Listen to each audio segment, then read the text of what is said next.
लोकसभा चुनाव 2024 के मद्देनजर दूसरे चरण की वोटिंग की प्रक्रिया समाप्त हो चुकी है। इस बीच अब चुनावी सभा करने के लिए पीएम नरेंद्र मोदी गुजरात के आनंद पहुंचे। यहां उन्होंने विशाल जनसभा को संबोधित करते हुए कहा कि देश ने 60 साल तक कांग्रेस का राज देखा है और देश ने 10 साल भाजपा का सेवा काल भी देखा है। वो शासन काल था, ये सेवा काल है।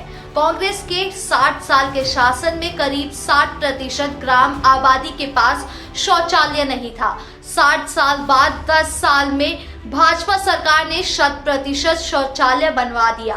60 साल में कांग्रेस देश में सिर्फ 3 करोड़ ग्रामीण घरों तक ही नल से जल की सुविधा पहुंचा पाई, यानी 20% भी नहीं। 10 साल में नल से जल पहुंचाने वाले घरों की संख्या 14 करोड़ घर हो गई है, यानी 75% घरों में नल से जल पहुंचा है। इसके अलावा और क्या कुछ मोदी ने कहा, आप भी सुनिए। कि अब जो सरकारी टेंडर होंगे उस टेंडर में भी माइनॉरिटी के लिए, मुसलमानों के लिए एक कोटा फिक्स कर दिया जाएगा। अब क्या सरकारी ठेकों में भी धर्म का आधार पर आरक्षण लाया जाएगा क्या? सरकारी टेंडर देने की देश आजाद हुआ तब से अब तक एक तय प्रक्रिया होती है।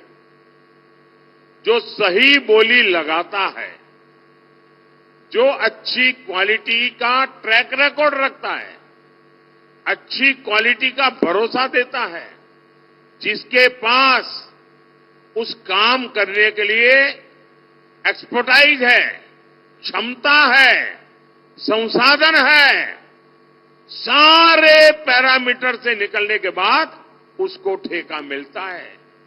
जाति और धर्म के आधार पर ठेका नहीं मिलता है।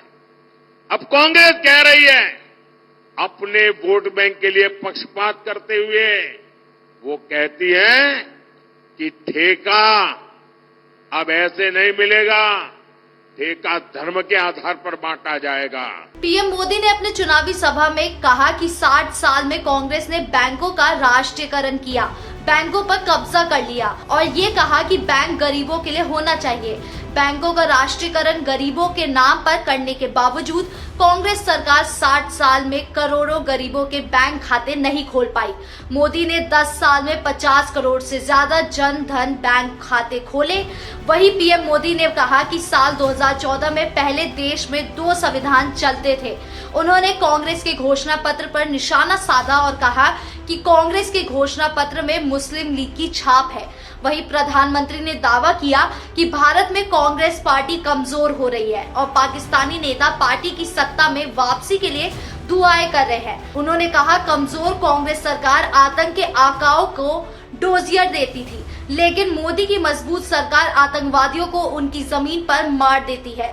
प्रधानमंत्री के संबोधन से विपक्ष की कपकपी छूट गई है। ऐसे में देखना ये होगा कि विपक्ष उनकी बातों का कैसे पलटवार करता है। फिलहाल इस वीडियो में इतना ही। देश की तमाम बड़ी खबरों से जुड़े रहने के लिए जनहित टाइम्स को सब्सक्राइब करना ना भूलें।